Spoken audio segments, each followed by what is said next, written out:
Oh gosh. Okay, hi everybody. Welcome to Elevate Her Soul. I have a really cute story. I'm actually going to be taking a caller tonight, which I don't do a lot. Chad is taking the night off, and I know some people will be disappointed, but it's all good because I'm going to do a caller, and it's always fun to do that because you never know what's going to happen. So, speaking of what you never know what's going to happen, I'm going to talk to you a little bit about magic and with a normal human story, a muggle story. So, today I haven't been to the mall in like a year because of you know what. And I don't really like to wear things on my face for a long time, but I'm like, you know what? I'm going to take my daughter and we're going to go have a nice time at the mall. We're going to get a Starbucks. And I had totally forgotten that there was a particular store in this mall that was new that I never got to go to before. You know what? Before Voldemort.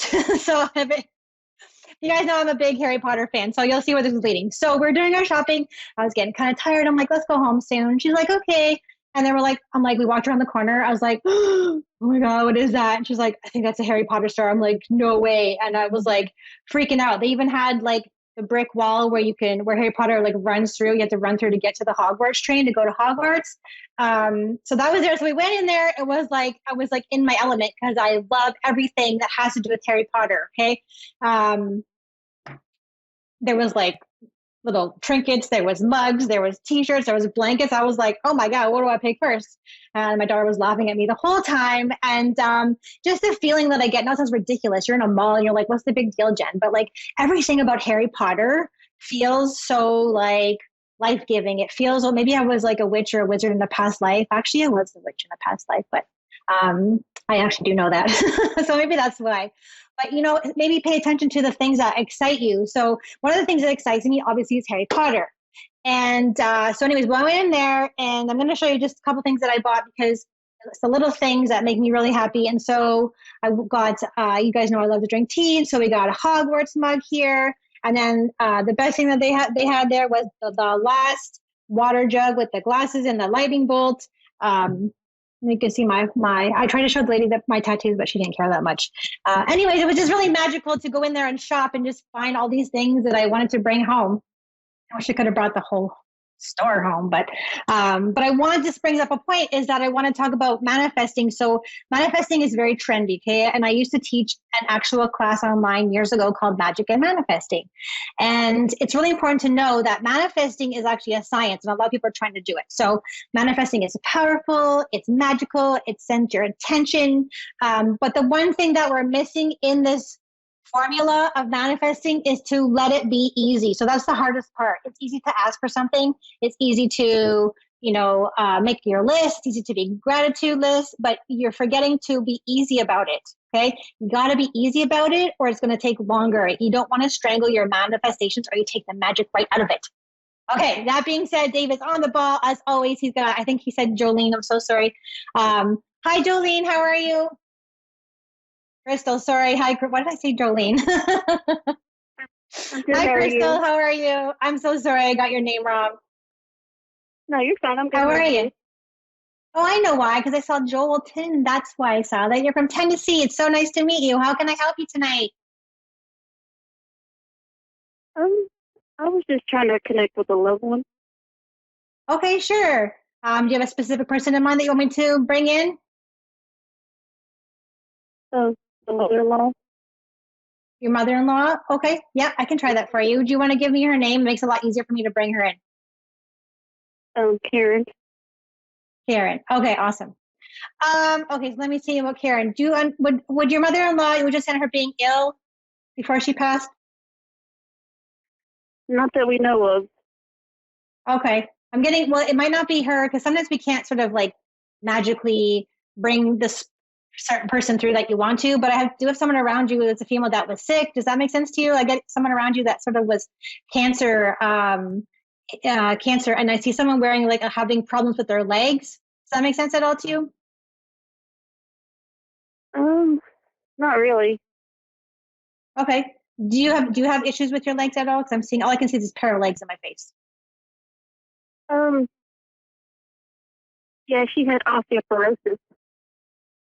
Okay, so something wrong with her bones in there. Okay, cool. Let me see if I'm going to try harder to get her in here. Hold on one second. Sometimes it's hard to do that when you're kind of, hold on. Okay. Yeah, it's weird. I have someone who just died recently, like in the last year or so around you. Yeah. Okay. Would that be her? Yeah. Yeah. Okay. She's like, I heard you talking to me. Were you talking in your head or out loud to her recently? Yeah. Yeah. She wants me to tell you that she heard you. And I feel really hot. It's really weird. I don't know why I feel like she's sick. I just feel like I'm really hot. Um, Maybe it's a fluctuation in her temperature. Like it's really weird. I just feel like I feel like I have a temperature. Um, Let me see if I can Yeah. get her to come in a little bit. Go ahead. She was found in her car, deceased. So I didn't know if she had a heat stroke. Oh, that's And why. I had seen a car earlier, but I wasn't quite sure because she took a little bit to get in here clearer. I feel really hot. Yeah, that makes a lot of sense, and that's how she passed. Yes, she was very, very hot. So I'm like starting to sweat right now, and I feel like I'm a little bit stuffy.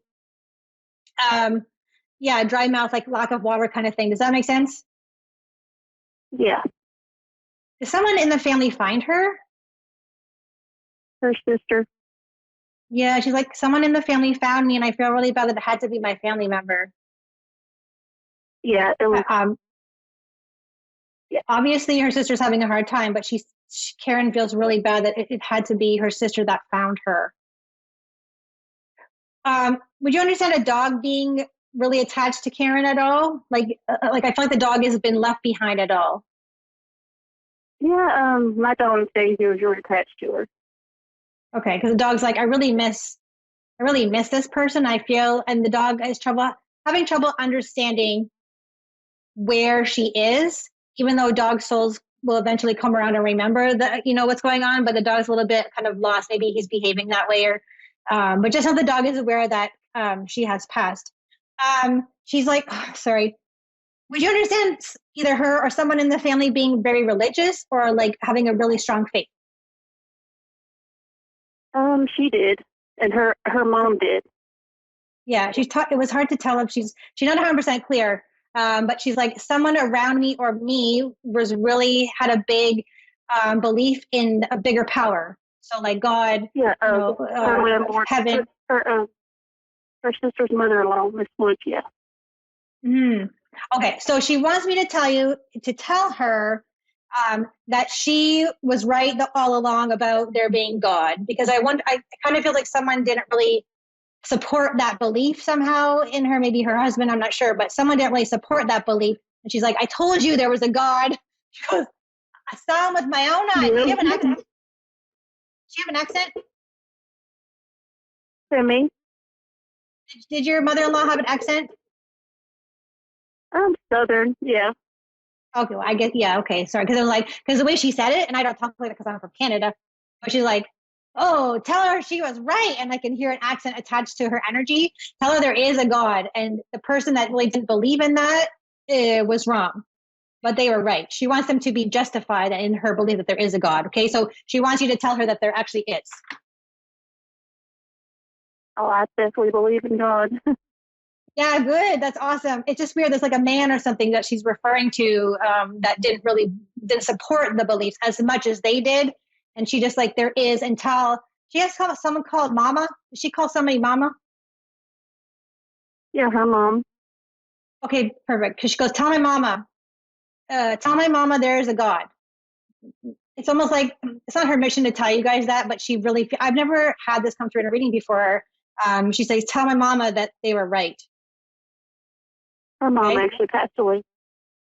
Oh wow. Oh, so her mom was with her then. She kept saying "mama, mama," but she wants you to tell someone that she was right. Okay. Um, Yeah. Trying to see the car was. Do you understand the car being sort of like secluded or like not on a? It was hard to find. It's really weird. It was in her driveway. It was the windows were tinted.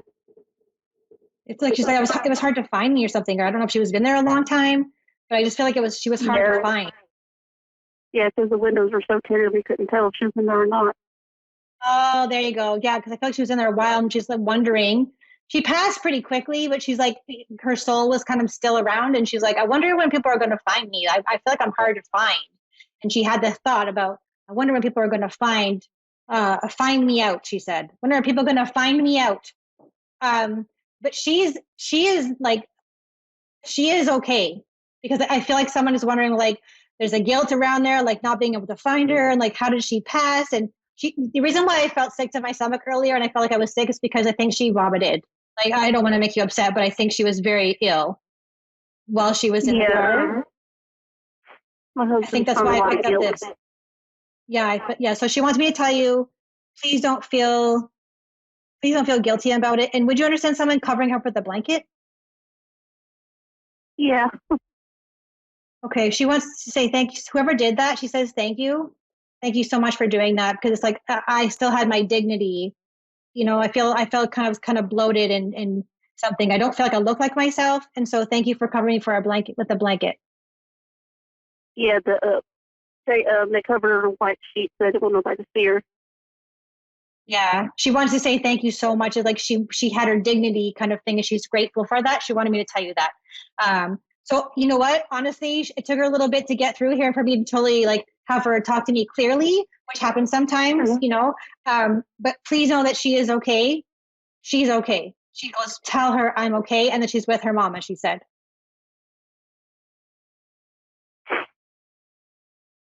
I hope that really helps you. It does. I'm so glad. I'm so glad it helps you. That's why I like to do this and help you guys. And I knew I was going to have a mediumship reading because I had someone earlier that I felt kind of nauseous too. So I apologize for the misunderstanding at the beginning, but it just took a little while for her to explain why she felt ill.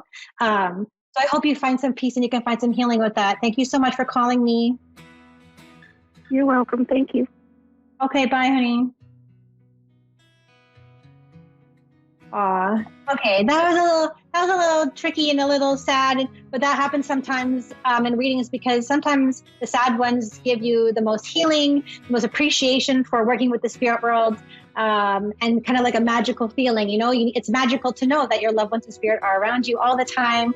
I'm so grateful for my caller. I'm so happy to be here. I love all you guys. I think you're great. Please join me for the after party. On Facebook, The Singing Medium is my Facebook page. I'm going to go on there in about 30 seconds. I'm going to do some more free readings, just like I did from this lovely woman in Tennessee who lost her mother-in-law and is reunited with her mama. So have a great night, everybody. Thank you so much for watching. See you soon.